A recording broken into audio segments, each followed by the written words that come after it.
Москвадагы мекендештерге жарыя. Казакстанга кирди чыкты кылуу керек болсо бизге кайрылаңыз. Жолго чыгаарда документти текшерип, кара тизмеде бар жогун тактайбыз. Эң негизгиси биз пересадка өзүбүз аягына чейин алып барып алып келебиз. Биздин дарек метро Кожуховская. Кененирээк маалымат алуу үчүн төмөндөгү номерлерге кайрылыңыз. Эрнис Мырза 8929 654 45 64 8925 017 16 16 24 саат бою чала бериңиздер. Москвада 6 январдан 10 январга чейин катуу суук болуп, абанын температурасы -29 градуска чейин төмөндөйт. Гидромет борбор муну 21 кылымдагы эң суук 5 күндүк мезгил катары божомолдоп жатат. Күндүзгү температура -20 деңгээлинде сакталат. Бул Орусиянын баш каласындагы климаттык нормадан 15 градуска төмөн. Адистер катуу аязда үйдө болууну, сыртка чыгарда жакшылап тамактанып, жылуу кийинүүнү сунушташат.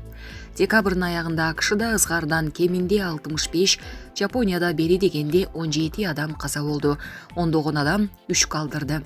Ошол эле учурда Европада адаттан тыш жылуулук башталды. Январдын алгачкы күндөрүндөгү температура орточо 10–15 болуп жатат. Кээ бир лыжа базаларында дагы эле кар жок. Адистер аба ырайындагы бул көрүнүштү климаттын антропогендик өзгөрүшү менен байланыштырат. Булак азаттык. Американын саясаты дүйнөнү кыйратуу. Россия менен Украина согушу геосаясий экономикалык алаканы өзгөрттү.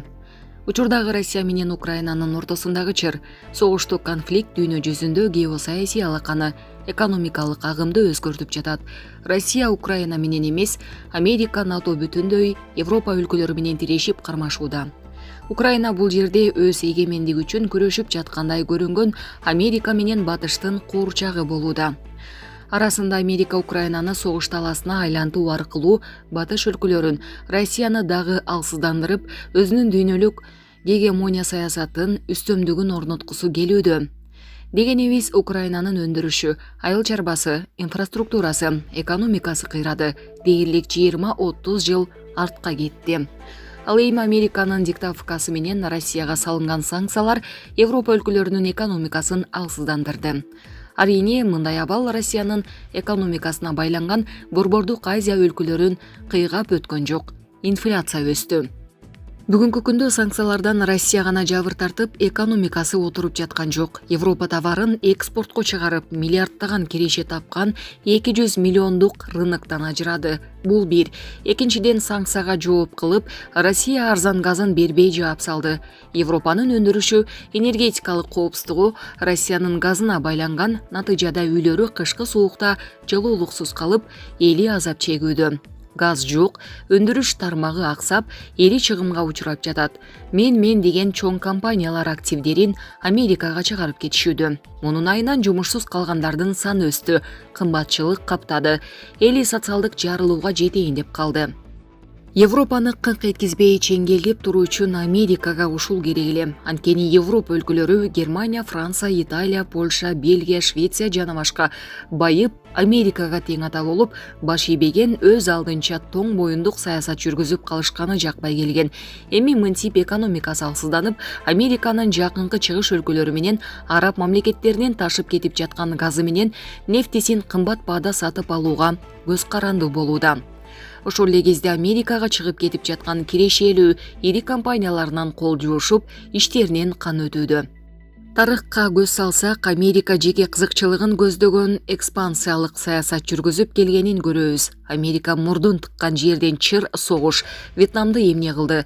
Югославияны асманга сапырып, 6-га бөлүп жиберди. Бир улут Түндүк Корея менен Түштүк Кореяны сөөгөчтүү душманга айлантты. Санай берсек бүтпөйт, сөзүбүз куру болбосун. Дагы да болсо айрым урунттуу жандайларды көз чаптырып көрөлү.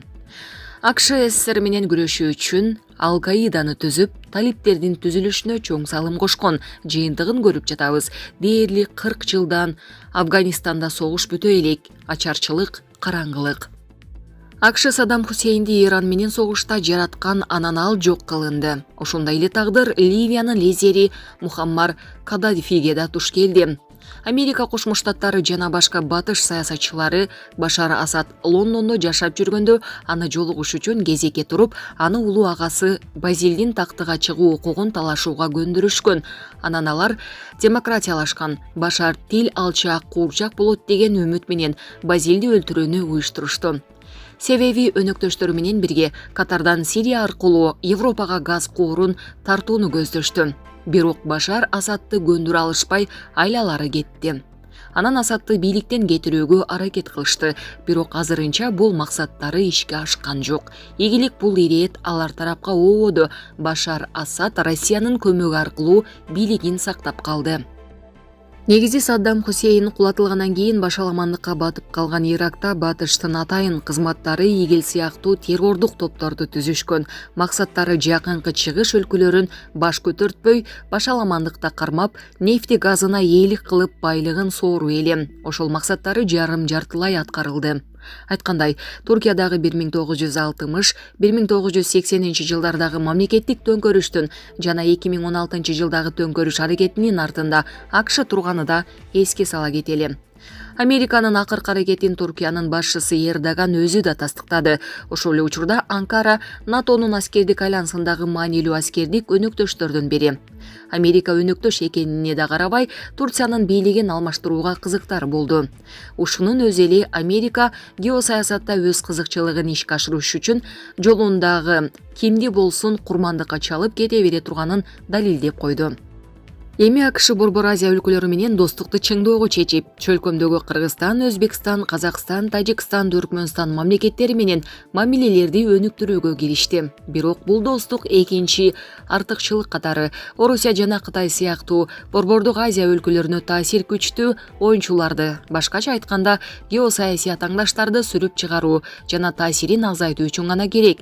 Ал тургай бул алардын жаңы доктринасында жазылган. Бул үчүн расмий түрдө $600 миллион бөлгөн. Ал түгүл Вашингтон Орусиянын таасирине каршы туруу үчүн $290 миллион, Кытайдын таасирине каршы күрөшүү үчүн $300 миллион жөнөтүү боюнча мыйзам долбоорун Дональд Трамптын учурунда эле жактырган. Демек, Борбор Азия мамлекеттеринин лидерлери өздөрүнүн каталарынан эмес, башкалардын каталарынан сабак алууга тийиш. Антпесе Америка жайган торго чалынышса, жалпы регионго тийгизген кесепети оор болушу мүмкүн. Ал эми бүгүнкү күндө алардын региондогу өлкөлөрүндөгү дипломаттардын ротациялоосу да кокусунан эмес көрүнөт. Бул Вашингтондун аймактагы жаңы эски саясатын ишке ашыруунун алгачкы гана кадамы. Ошондой эле Ауганстанда 20 жылдык экспансиядан кийин америкалыктар аны жөн жерден таштап кетишкен жок. Ал жерде көп сандагы курал-жарактарды калтырып коюшкан. Бүгүнкү күндө алар ал жерде кайрадан дипломатиялык өкүлчүлүктөрүн ачууну максат кылып жатышканы боюнча маалымат айтылып жатат. Кыскасы, Америка дүйнөлүк гегемониялык саясатын жүзөгө ашырып, улуу держава катары үстөмдүк кылуу үчүн эгемендүү өлкөлөрдүн бири-бирине тукуруп, ар дайым кооптуулукта, коркунучта, кастык мамиледе кармап турууга кызыктар. Андыктан Кыргызстан ким кас, ким дос экенин так ажыратып, мамлекеттин кызыкчылыгында гана туура саясий багытта жаңылбай иш алып барышы милдет. Булак Назар Ньюс KG.